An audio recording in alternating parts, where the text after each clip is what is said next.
Salut, c'est John Paul, j'espère que tu vas bien. Bienvenue sur ma chaîne où je te parle de développement personnel et de gestion d'entreprise. Si tu es nouveau sur cette chaîne, n'hésite pas à t'abonner. Et enfin, si la vidéo t'a plu, clique sur j'aime, ça me fait plaisir et ça me donne envie de continuer. Aujourd'hui, je te parle de gestion d'entreprise et je te parle des domaines d'activité stratégiques. Allez, c'est parti. Alors tout d'abord, un DAS. Je vais te raconter juste une petite histoire pour que tu découvres qu'est-ce que c'est un DAS de manière très simple.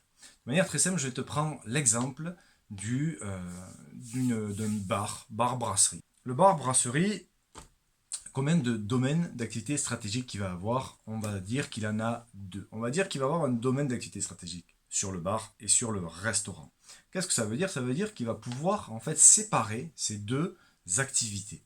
C'est-à-dire qu'il va pouvoir vraiment gérer, en fait, comme s'il gérait deux entreprises, mais sous un même bâtiment.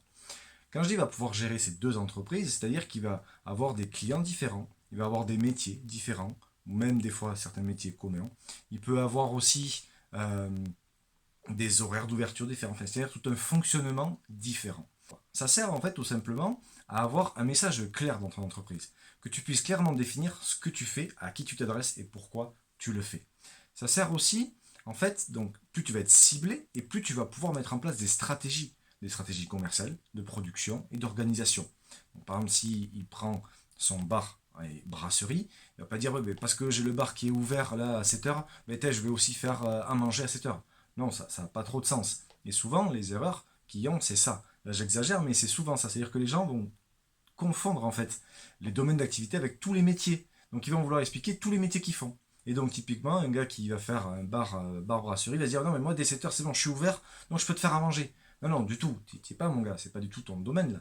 Là, c'est dans ton domaine stratégique du bar. Donc là, le matin à 7h, tu es là pour faire le café, tu es là pour servir les croissants, les chocolatines, mais tu n'es certainement pas là pour faire fonctionner ton domaine d'activité stratégique qui est la brasserie.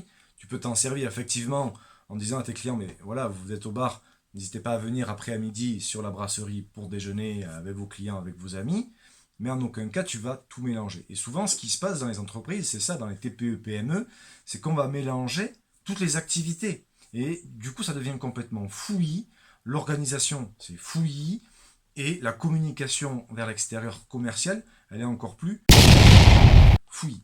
Donc l'idée, c'est de pouvoir être vraiment ciblé et de savoir comment et qui tu vas cibler. Donc, quels vont être tes clients, quels vont être tes horaires d'ouverture si tu en as, suivant les activités, enfin, quelle va être ton organisation. Donc, c'est des mini-entreprises dans une grande entreprise.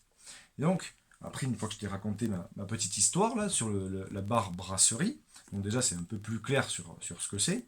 Euh, si je vais un peu plus dans le détail, donc le domaine d'activité stratégique, il y a domaine, activité et stratégie. Donc les activités, souvent on va les attribuer pour que tu puisses réussir aussi à les mettre en place dans ton entreprise, c'est les activités ou les métiers.